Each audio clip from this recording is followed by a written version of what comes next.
हम सब के बारे में एक ही खबर आएगी, फौत हो गए। सुनने वाले कहेंगे इन्ना लिल्लाह। जनाजा कब है? रश पड़ेगा जनाजे में, दफनाने में चंद लोग, और दफनाने के आधे घंटे बाद कब्र पे कोई भी ना हो। कितना ही मशहूर आदमी हो, मर दफनाने के आधे घंटे बाद कोई भी नहीं। वो गए सगी माँ को दफना के, वो गए सरदार साहब को दफना के, वो गए एमपीए साहब को दफना के।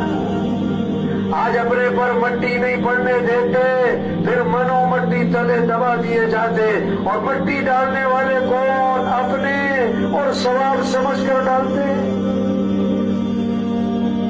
आज जमीन पर चल रहे, फिर जमीन में दफन हो जाएंगे।